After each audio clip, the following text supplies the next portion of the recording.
Disclaimer, video ini dibuat hanya untuk tujuan hiburan. Semua gambar, karakter, nama, dan cerita yang ditampilkan hanyalah fiksi dan imajinasi dari pembuatnya. Jika ada kesamaan dalam nama, tempat, dan waktu, merupakan ketidaksengajaan. Adegan dan peristiwa yang terjadi semata hanya untuk sekedar hiburan dan tidak untuk ditiru. Bijaklah dalam menonton dan semoga terhibur. Melanjutkan chapter sebelumnya.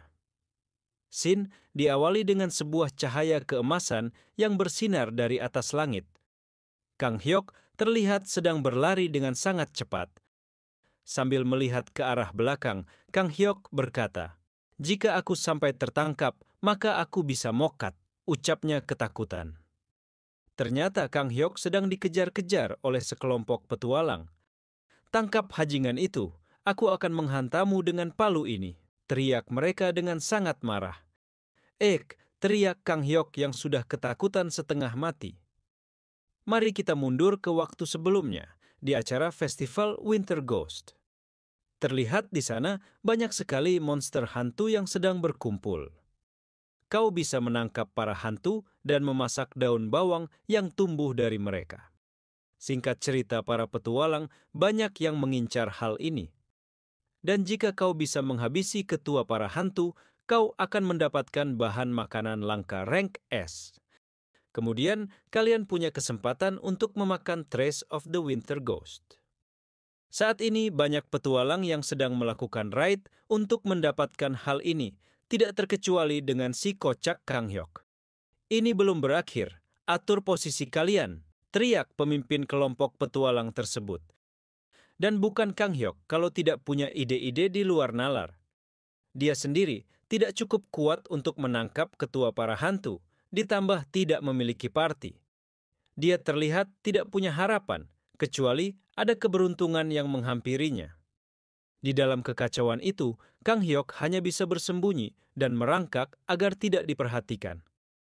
Apa kau pikir, aku, baik Kang Hyok, akan bergantung kepada keberuntungan yang bahkan tidak terlihat?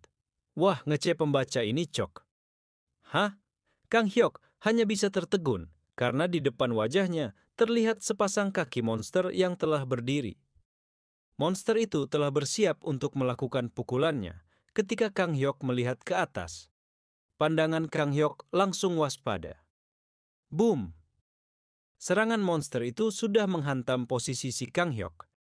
Eyalah, kok bisa-bisanya meleset? Di bumi dia adalah First Order. Tapi di Terra, dia adalah invisibility realias atau bahasa kitanya pencuri. Kang Hyok melihat daun bawang di bawah kakinya. "Karena dunia ini telah memanggilku pencuri," ucapnya sambil mencabut daun bawang di depannya. "Maka aku akan bertingkah seperti pencuri," teriaknya bangga. "Semuanya sempurna," pikirnya sambil masih kabur dari kejaran para petualang. "Aku memakan Trace the Winter Ghost dan menerima pedang rank E sebagai hadiah. Aku menawarkannya padamu, tapi kau mengembalikannya padaku sebagai hukuman ilahi. Karena itu, aku harus berlari dari orang-orang yang ingin menghabisiku," teriaknya kesal. Terlihat jika para petualang ini sangat tergila-gila dalam mengejar Kang Hyok.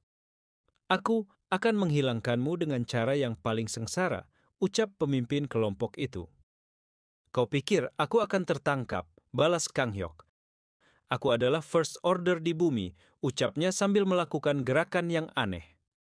Hahaha, Kang Hyok melakukan gerakan terenggiling ketika kabur. Semua pengejaran hanya bisa terbelalak kaget melihatnya. "Superstar baik Kang Hyok," teriaknya lagi. Beralih ke panteon yang jauh dari hiruk-pikuk di dunia. Seongwoo sedang melihat buku di tangannya dengan ekspresi tertekan. Baik Kang Hyok menyelesaikan quest-nya dan membuka inventory. Pencuri telah muncul di Terra. Pencuri dengan kekuatan warrior yang menggunakan kemampuannya untuk bersembunyi dan kemampuan inventorinya untuk mencuri banyak item. Hahaha, malah jadi copet di dunia lain. Terra sebagai respon terhadap munculnya pencuri yang tidak terduga berada dalam kebingungan. Mengetahui hal ini, Seongwoo tidak bisa berkata-kata. Seongwoo yang sedang melihat kelakuan Kang Hyok tiba-tiba didatangi oleh seseorang di belakangnya. "Tuan Seongwoo, apa nama dewa ketigamu adalah makanan aneh?" tanya pria itu. "Ya," balasnya singkat berpura-pura bodoh. "Kau dewa makanan aneh, bukan dewa pencuri. Apa yang sedang terjadi?" tanyanya menahan marah. "Bisakah kau menjelaskannya?" lanjutnya. "Aku meremehkan bakatnya. Maaf," jawab Seongwoo. Dia cepat tanggap dan keahliannya adalah bersembunyi. Tapi poin utamanya adalah kemampuan superstar, jawab Seongwoo. "Superstar?" ucap pria itu tidak mengerti. Semakin banyak perhatian yang dia dapatkan, maka dia akan semakin kuat, ucapnya memegang kepalanya pusing. Kalau begitu, jika panggilan pencurinya semakin meningkat, maka dia akan semakin kuat, ucap pria itu. Dan yang lebih penting lagi, aku membuka inventorinya yang pada dasarnya membernya sayap, ucap Seongwoo bermasalah. Sekarang dia bahkan disebut sebagai Raja Pencuri, dan levelnya bahkan telah lebih dari 80, lanjutnya. "Tidak kusangka kau yang memiliki skill Observant Eye akan membuat kesalahan seperti ini. Aku tidak percaya ini," jawab pria itu. "Itu karena aku memiliki Observant Eye, makanya aku tertipu," ucap Seongwoo. Skill Observant Eye dapat mendeteksi bakat dan sifat seseorang. Dia bukan orang jahat, hanya saja dia memiliki rasa keadilannya sendiri, lanjut Seongwoo. "Dia memiliki rasa keadilan, tapi dia bertingkah seperti itu?" ucap pria tersebut. "Karena dia penduduk bumi, kalau penduduk Tera pasti orang baik," ucap Seongwoo. "Jadi kau bilang, jika kau bukan dari asal yang sama, maka kau tidak akan mengerti rasa keadilan yang dia miliki?" tanya penjaga Pantheon. "Sebut ini aja biar gampang." "Itu benar," jawab Seongwoo. "Bahkan melihat dengan mataku, dia bukan orang jahat," ucap penjaga Pantheon. Skill Observant Eye kejahatan, dapat melihat kejahatan. "Jadi dia mencuri buka dengan maksud buruk," ucap penjaga Pantheon. "Iya, dia hanya melepaskan stresnya saja kan?" ucap penjaga Pantheon memotong omongan Seongwoo. "Iya," balas Seongwoo lirih. "Dia sangat stres karena harus bersikap seperti pemimpin, padahal dia hanya seorang anak yang nakal," ucap Seongwoo riang. "Dan dia harus melakukannya di Tera." "Lakukan di bumi, oke," ucap penjaga Pantheon mengancam. "Aku bilang minta maaf," balas Seongwoo tidak enak. Setelahnya dia kembali melihat buku di tangannya. "Anda menerima 1255 XP dari Avatar. Bahan diterima. Thousand Year Vinegar." Sambil tersenyum, Seongwoo terus melihat status di bukunya. Bahan diterima. Unicorn Horn. Bahan diterima. Golden Goblin Spoon. "Aku mematikan fungsi penawaran, tapi dia dengan sukarela mengirimnya. Ternyata dia royal juga," pikir Seongwoo. "Dia akan malu jika mengetahui aku adalah dewa," lanjutnya. "Tapi item yang dikirim bocah ini adalah milik bangsawan Hajingan itu. Saat aku bertarung dengan Demon King, mereka tidak bekerja sama denganku, tapi selama ini mereka memiliki bahan sebagus ini," gumam Seongwoo kesal. "Terhormat sekali, saat dia di sana, haruskan aku memberinya quest mendapatkan harta karun raja," pikirnya.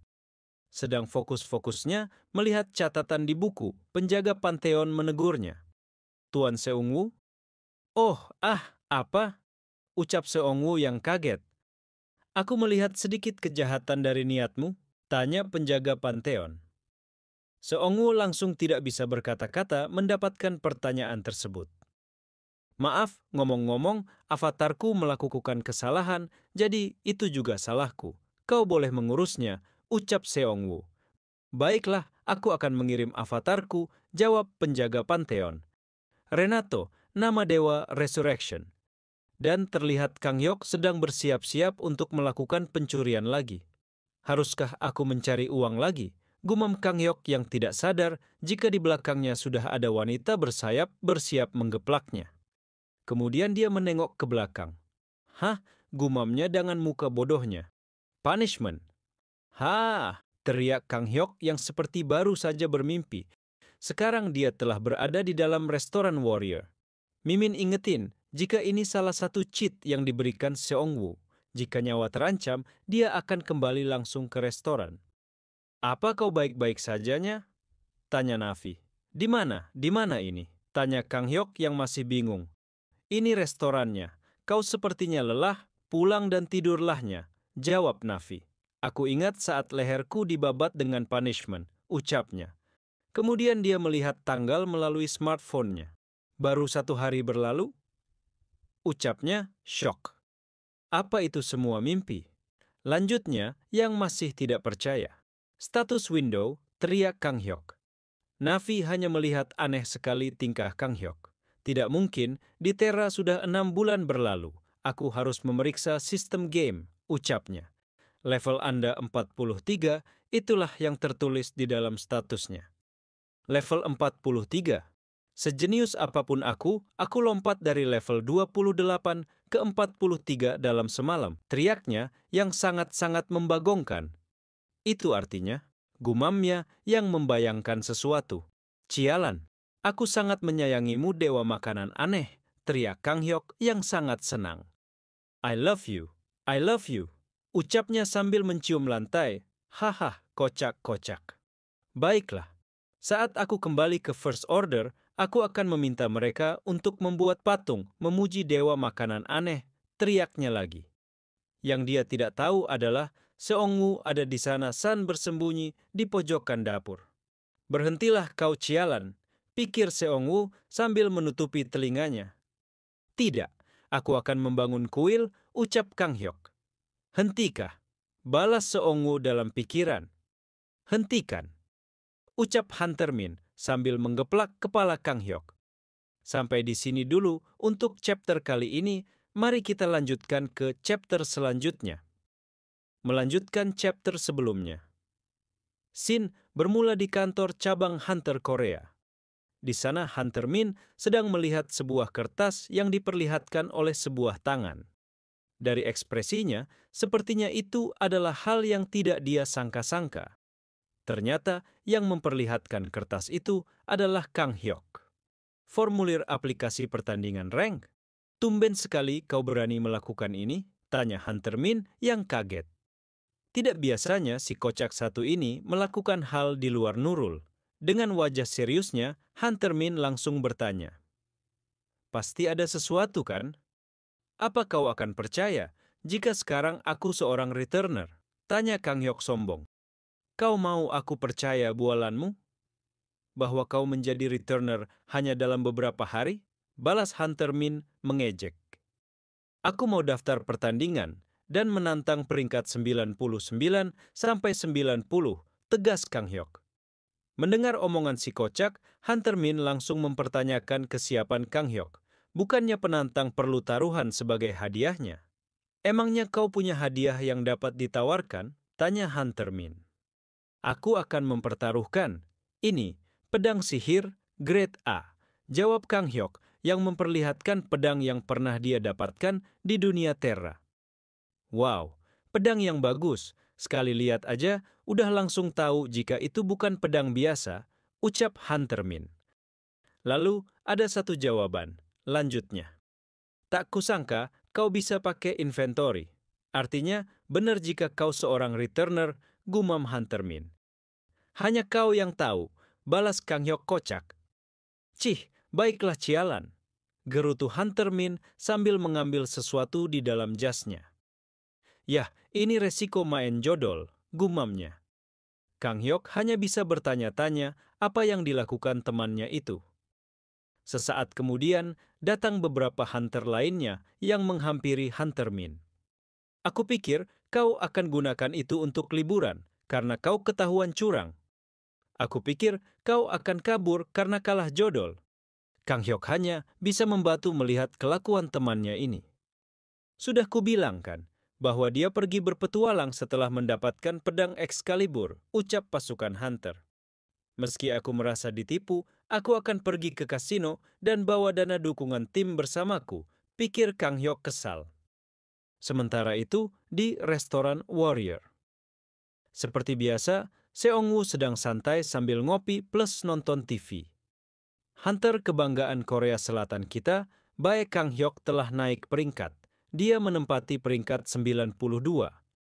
Katanya bakalan lewat rank 90, ini rank 91 juga kagak, pikir Seong-woo.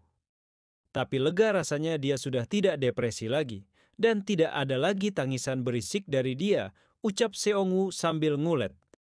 Meski berkah dan kekuatan telah dikembalikan, haruskah aku meninggalkannya di inventory untuk merayakannya? Lanjutnya, aku sudah selesai cuci piring dan sudah menyiapkan bahan makanan sederhana. Sekarang apa? Pikir Seong-woo yang udah ngantuk. Kemudian Seong-woo mengganti siaran televisinya untuk mencari acara yang lebih menarik. Kemudian dia melihat sebuah iklan tentang tempat pemancingan yaul, dan kebetulan tiket masuknya gratis selama acara pemeliharaan lingkungan. Melihat itu, Seong-woo sedikit berpikir, mancing? Iya. Mancing, teriaknya senang. Tanpa pakai lama dia langsung melepaskan celemeknya dan pergi. Tidak lama kemudian, Seong-woo telah membawa semua peralatan untuk memancing. Bagus, mari tutup toko dan bawa ini buat makan malam. Lagi pula, ini adalah hobiku, ucapnya riang. Di depan restoran seperti biasa ada Navi dan Eunha yang sedang bermain. Melihat keduanya, Seong-woo langsung menyuruh Navi untuk bermain saja dengan Eunha karena restoran akan tutup selama dia memancing. Keduanya terlihat heran mendengar ucapan Seong-woo.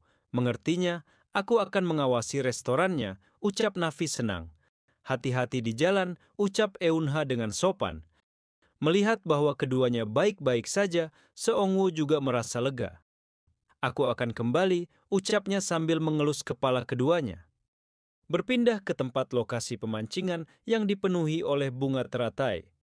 MC kita juga telah sampai di depan pintu masuk ke area pemancingan yang terlihat berantakan. Anjir, udah kayak reruntuhan, ucapnya heran. Seong-woo terus saja berjalan masuk dan sampai di sebuah bangunan.